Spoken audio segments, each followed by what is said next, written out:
I'm so excited to be able to be here today and participate. Just by introduction, as mentioned, my name is Doug Hansen. I'm a longtime audit partner at a CPA firm in Salt Lake called Tanner, LLC. We're about a 250-person firm, and for 35 years now, a big part of what I've done is work with nonprofit organizations of all types and sizes, and it's an area that I have tremendous passion about.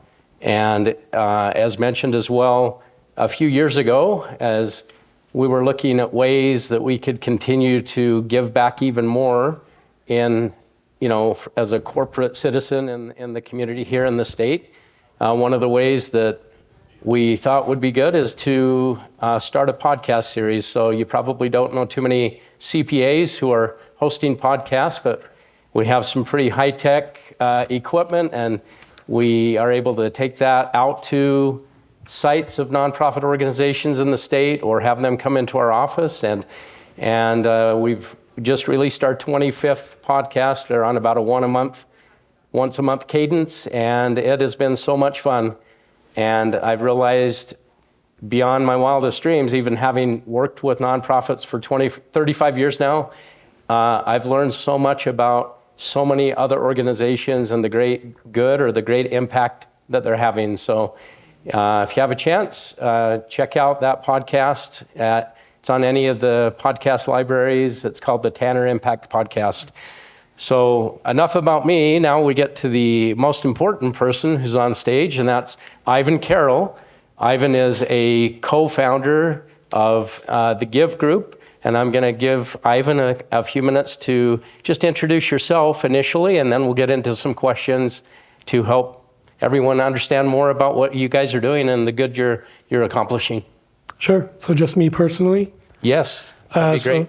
Like Doug said, my name's Ivan Carroll. I actually grew up here in Utah County, live up in Ogden now. But yeah, I've originally from Argentina, moved up here when I was about 6 years old.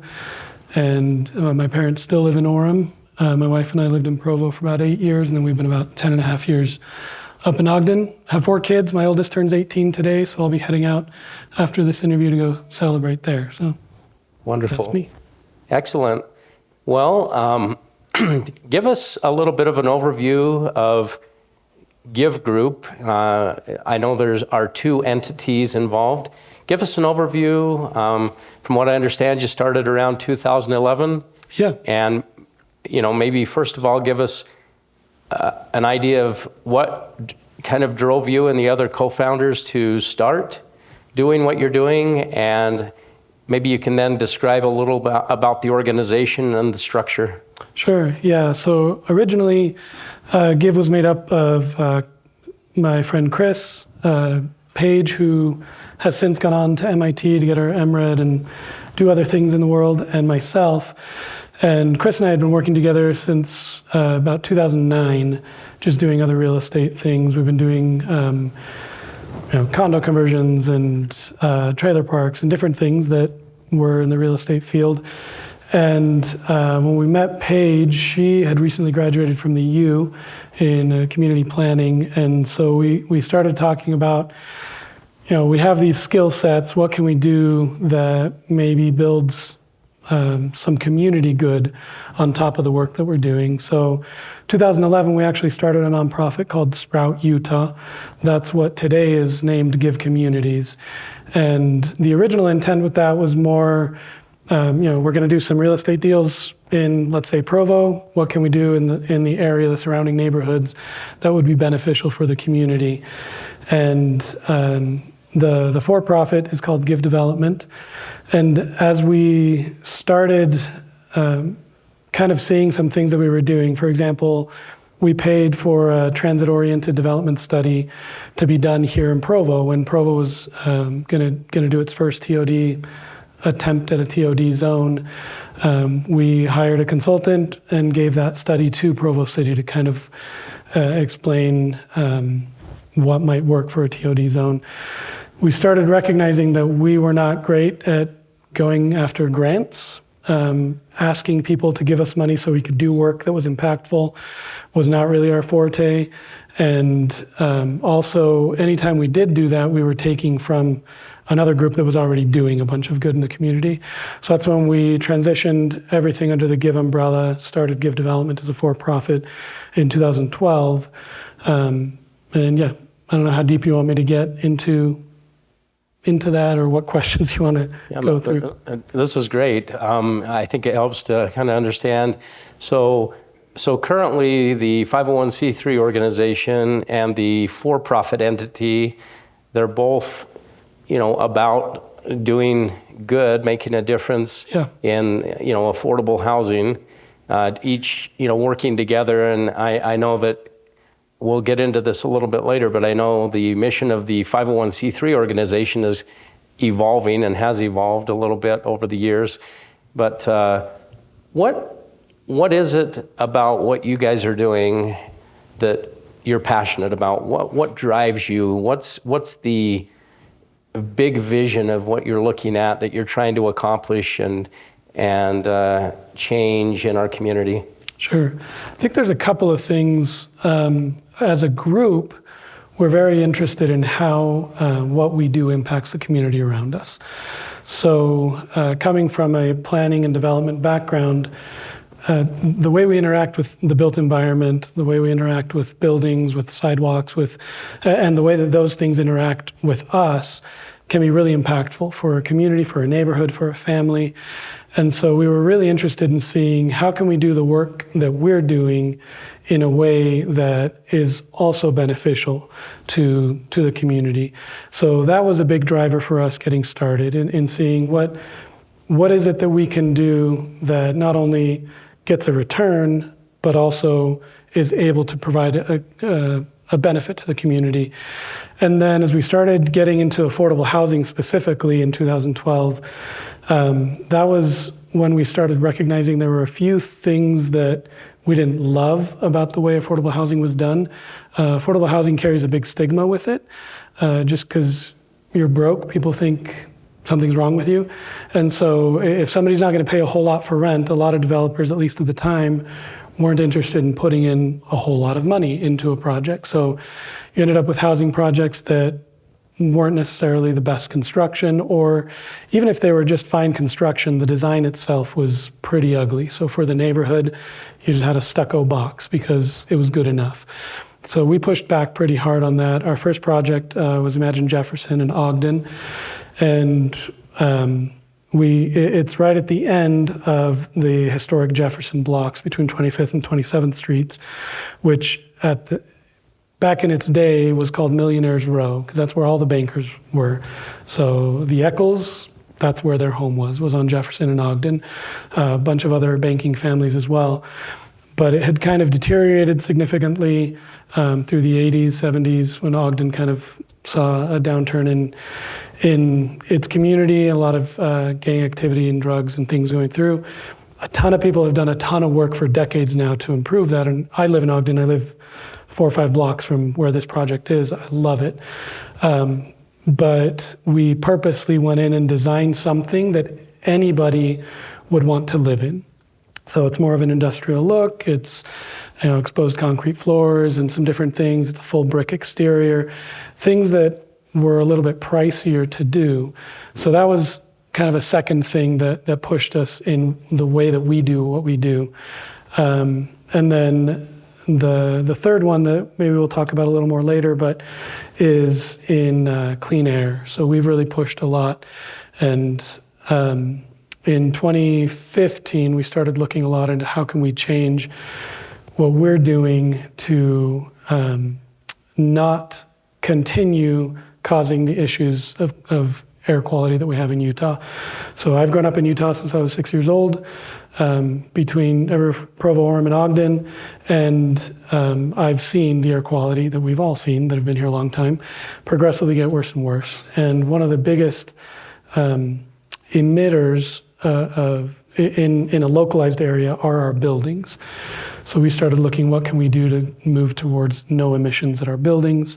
We were the first large multifamily developer in Utah that did a large building, 120 12 apartments, plus a small retail space in Salt Lake City called Project Open, went all electric. So that was another motivator for us. And I'm sure I can get into more details than that, but I don't want to lose my train of thought on motivation, which I'll say my last one, and I can't speak for Chris or Paige or anybody who's been part of our team since then. But for me, one of the reasons is I'm assuming kind of the point of this conference and some of the emphases and the minors that are through the Ballard Center and other majors is how can we show people that you can build a really great career where you can make really good money doing good things for the community. And that's a personal driver for me. Yeah. I think it's really important that we not lose everybody who's super motivated to big banks just because that's where you can go make a ton of money. Not that you can't do good at big banks as well, but I think there are a lot of people who we could have in different trades and different careers if they knew they could make a decent living and support their families and still be doing good. Yeah, I love that you're highlighting that, because I think that can get lost sometimes where you think they're mutually exclusive. You can be successful in business or you can go do good and help the community. And in reality, I've found just the opposite to be true.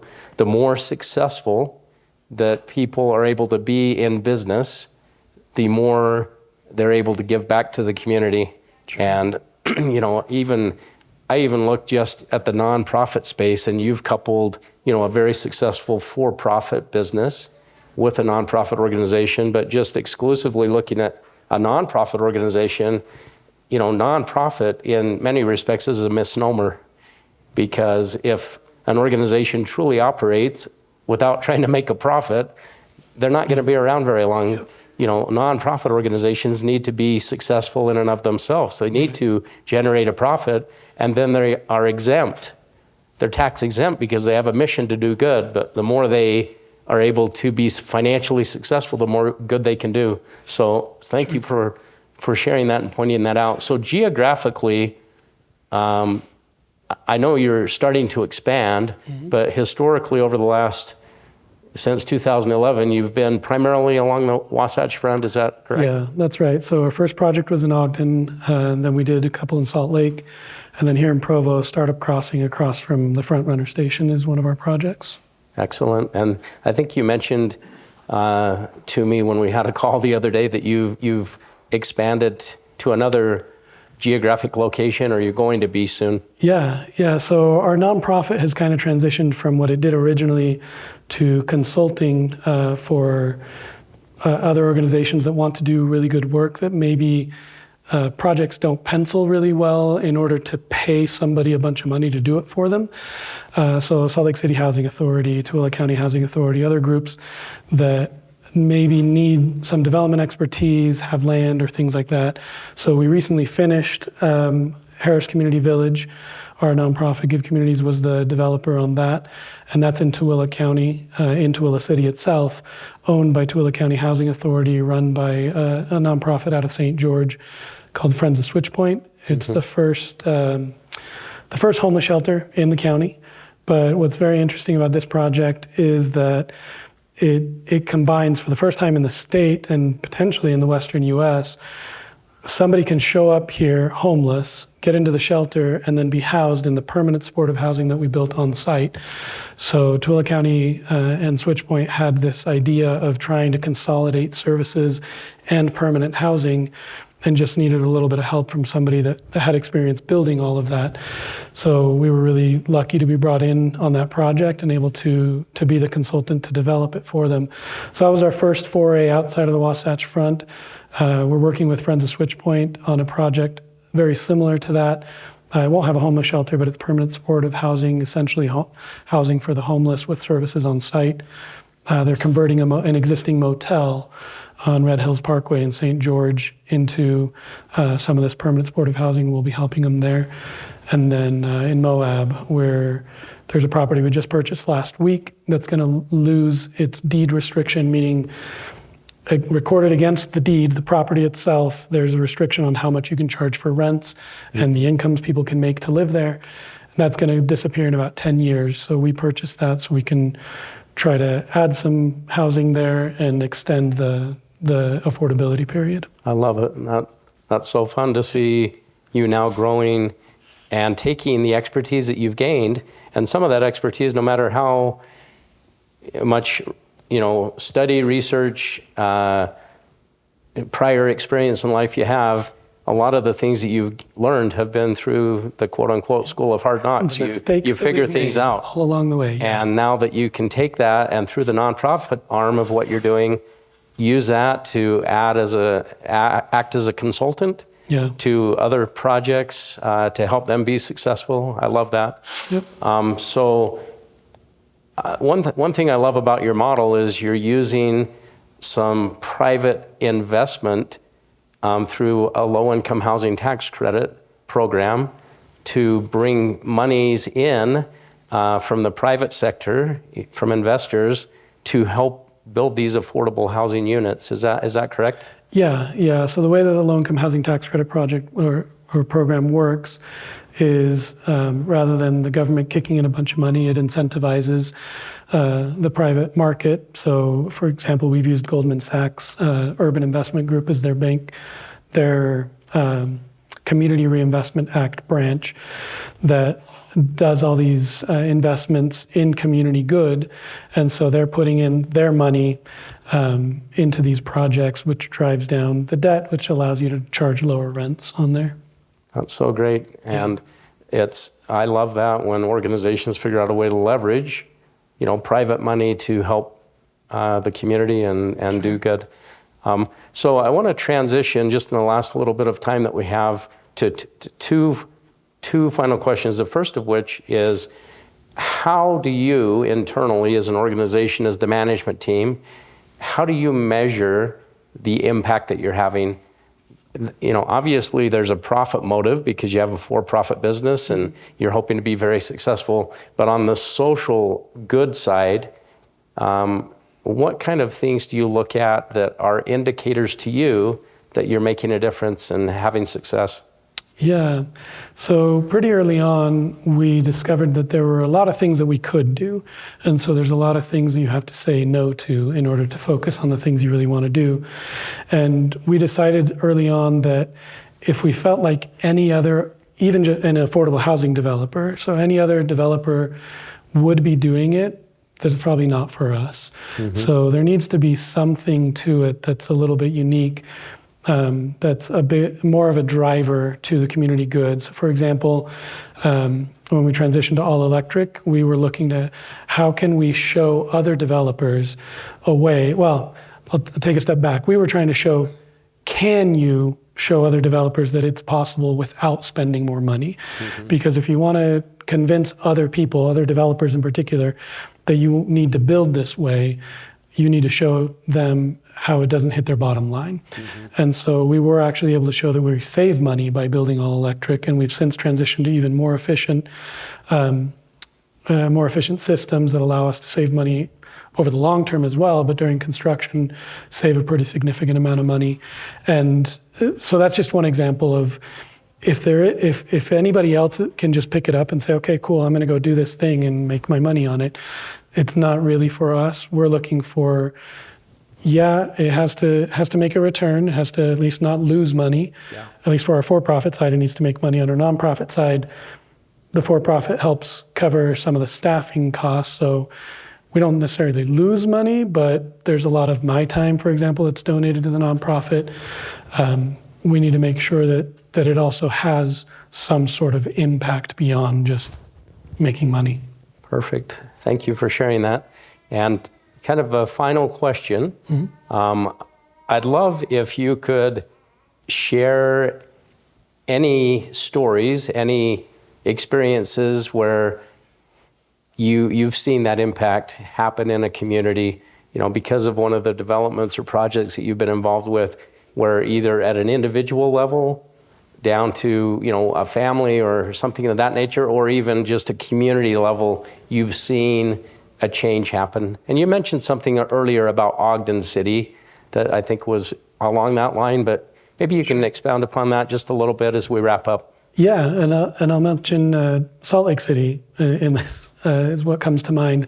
So speaking of going all electric, we had Intermountain Sustainability Summit was last week at Weber State.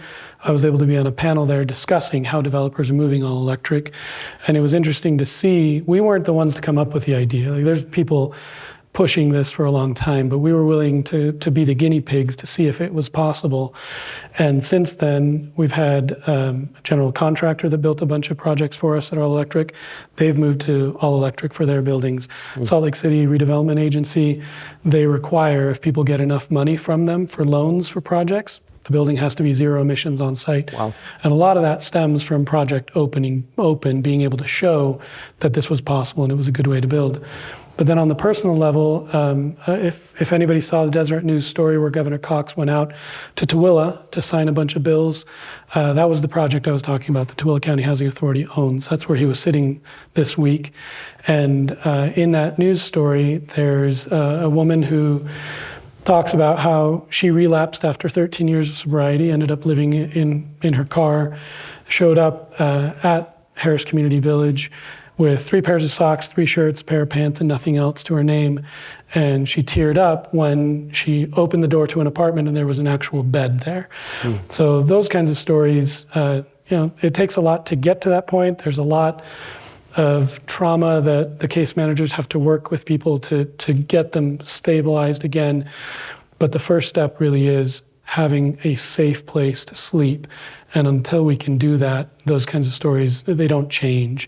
So that has been really impactful for us to be able to participate in. Thank you so much for sharing those. Those are the stories that to me are so meaningful. Not only the higher level impact of now a lot of other developers are looking at ways that they can go all electric to reduce their emissions, which is huge, but then down to that individual level where that literally is life-changing for that individual that you mentioned. So thank you. Appreciate you taking the time to let me interview you today. And hopefully you all enjoyed getting to know more about Ivan and Give Group. Yeah, thank you.